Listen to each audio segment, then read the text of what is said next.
Right, Golf Shop Onliners, should we do some little overview on how to play the in-between wedge? So what I mean when you've got to hit a wedge, not flat out distance. So some things for you to bear in mind next time you're playing in-between wedge shots. First thing, play with the length of the club. Don't be afraid to move down the handle to help you hit smaller shots. And you can go all the way down subject to where you feel comfortable. This is me flat out. This is me bringing it in a bit of distance, bringing it in a bit more.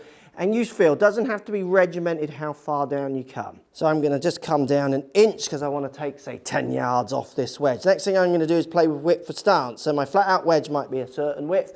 As I start getting smaller and smaller in my wedge, I'll get fractionally narrower just to help me make a reduction in swing. The wider I stand, the more I feel I can make massive turns and smash it. The more narrow I am with my feet, the more I feel I can play little kind of feely shots. So again, that's something for you to play with. Just bring in that stance in fractional amounts as you're trying to take distance off. Might allow you just to calm the length of your arm swing down, calm the speed of the club down. Because that's what you're doing. You're trying to control the speed that you're applying the head to that ball.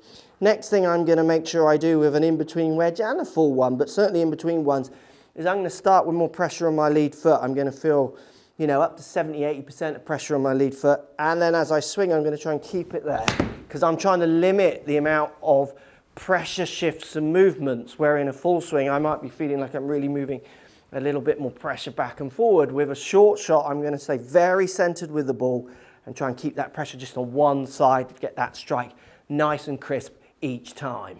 And then I'm going to play the same ideas with different lofts. So this is my 50, so I'm going to learn my patterns of short shots coming down the handle, playing with my stance, playing with my length of swing with a 50 as well as a 58 or whatever lofts I've got. And then I'm going to play with the length of my swing with how far, for me, my trigger, how far I turn my shoulders. So when my shoulders stop moving, my arms stop moving. So if I want to hit a small one, I'm just going to turn my shoulders a little bit. If I want to hit a fuller one, a little bit more.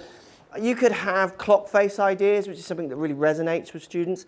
I find lots of students get in a bit of a mess when you do that with them, to be fair, because they're thinking so much about where they should stop that they're not really focusing on that kind of distance. And I would compare it to, imagine if I had this ball and I was just going to try and throw it, say, into a bin in front of me. I'm not concentrating so much on how much I move my arm. It's much more of a visual kind of cue. I know in my head that my arm needs to move probably about there to throw it there. It's this kind of visual cue. So the more you can rely on that for your three-quarter wedges, having that visual cue, look, I can see this distance and it's about there, you find that those players are much better controlling distance. So get out there and practice.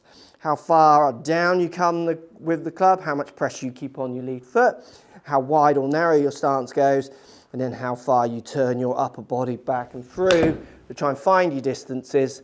Get them repeating. You're going to find that you hit your wedges a whole lot closer. If you want more great golf tips for free, make sure you check out the Golf Academy here at the Golf Shop Online, link down in the description.